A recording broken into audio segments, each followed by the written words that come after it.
Hey, today I'm going to be presenting to you the Kanizsa illusion for my psychology project. First, what is the Kanizsa illusion? Well, it was created by an Italian psychologist, Gaetano Kanizsa, in 1955. And it's an illusion that deals with your visual perception. It essentially tricks our brains into thinking there's an image there that's not really physically there. It's created by using fragments of other images and shapes and the lines that they have. It uses those lines to form the imaginary shape that we're seeing in the illusion. And you'll see what I'm talking about in the next slide. There's an example. So this is a really popular Kanizsa illusion that I've seen when I've done research on this. As you can see, there's like 3 Pac-Man shapes here, and they have fragments taken. It's like a circle with a fragment taken out of it, and these fragments are connected by what looks like other lines, and these lines create a triangle, as you can see, hopefully see, and it's because of these lines here in the Pac-Man shape and the order of which they're in, they look like they line up perfectly, that we can see continuous lines, which makes our triangle, but the triangle's not physically there. In this image, we're able to see a triangle due to the 3 Pac-Man shapes. They suggest, by their lines, that there's a triangle there. What we experience here is called amodal completion. Amodal completion is experienced when we see shapes and assume that some of it is being partially covered. We assume it's being partially covered by the object that looks closer up to us, which is the triangle here. So we think that the triangle is just laying on top of 3 circles, is what our brain really thinks. There's no part of the Pac-Man shapes being covered up because it's genuinely just a Pac-Man shape. It's not a circle with anything being taken. It's not there. Like, it's just a piece taken out. But our brain is tricked into believing this. When we look at the image up front, and by the image up front, we're talking about the triangle. The main focus of the whole illusion is the triangle here that we're seeing that's not really there. So when we're looking at that, we're experiencing what's called modal completion. Modal completion is when our brain perceives the image as complete based on the lines around it. And our brain is completing the image for us all on its own. It's really amazing.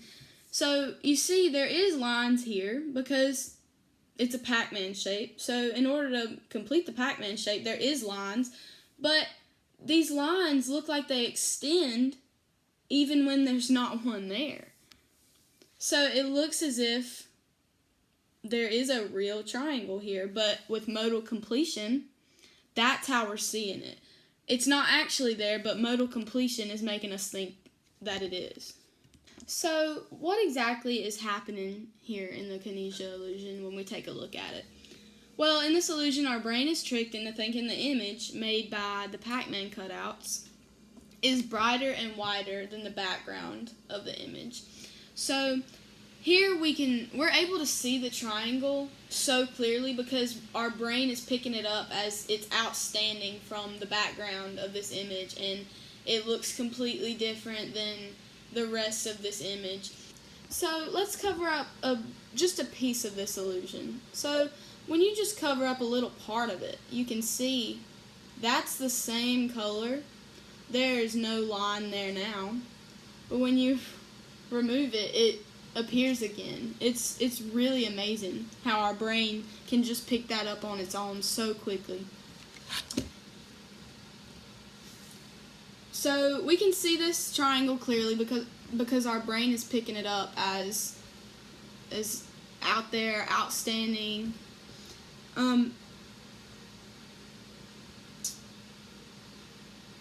this is how you can really tell that your brain is completing the image all on its own. This is a really good way to show you that our brains really are amazing and they're picking up stuff without us even realizing it. So, what's happening continued. Our brain thinks that the triangle is closer to us and is just overlapping the images of the circles. But really the circles, like we said earlier, are just Pac-Man shapes. They're not anything more extravagant than that. This creates a depth and contour in the image in our brains. So our brains are seeing it as this triangle is in front and the circles are behind. So that's our depth. So is there a theory on this? Well, when I was doing my research for this project, many articles that I found mentioned the phantom edge phenomenon. And this is when people can detect the lines in an image and they detect that they continue even when they're interrupted. So it's kind of like going back to the modal completion. So even when the lines are broken up and there's not a fine line going all the way down the side of the triangle, our brain can still pick it up as, hey, that's a line. It's completing it for us. It's phantom edge phenomenon because it's not really there.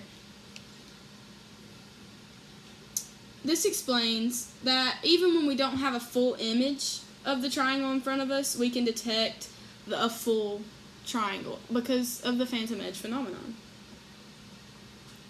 Our brain does the rest of the work by completing the image for us.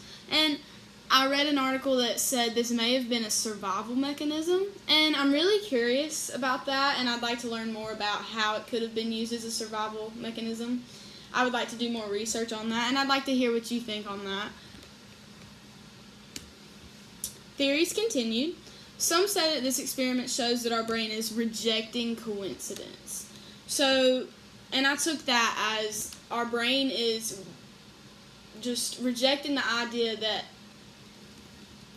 these three circles are perfectly lined up with perfect edges cut out, and it's definitely there for a purpose, for us to see this triangle. It wouldn't be like that if it was just a coincidence. It can't be. So that's what I think of when I hear rejecting coincidence. So that is why our brain can see the outline of the image so well, even when it's not physically there. Our brain just rejects the idea that this just happens and this is just how it is. So the physical process, when we look at a Kanizsa illusion and we're dissecting it and processing it in our brains, physically our brain processes this image by seeing it with our eyes first, and processing that information and sending it to the receptive fields like the lower visual areas and the higher visual areas of our brain. So why is the Kanizsa illusion important? Why is it relevant? Why do we look at it? Well, the Kanizsa illusion is a good indicator, and it's a good experiment on our visual perception, obviously. And it indicates really well how our brain receives and reacts to visual information and images. So it's a good judge of how our brain responds to shapes and images and contour and depth. It does a lot of things. And this illusion is still very relevant and has a lot more information to learn. Like, there's very many theories out there about it, and there's a lot of ideas circling about it, and there's still much more to be discovered, which is why I picked this illusion to do my project on, because I thought it was really interesting to see all these different theories and all these different explanations. So that's it for my presentation. Thank you so much for watching. I hope you enjoyed, and I hope to learn more about the Kanizsa illusion on my own. I've cited the sources that I use to help gain knowledge on this illusion and get information on how it works. and how our brain processes it all. I've cited those sources in my PowerPoint. Thank you so much for watching.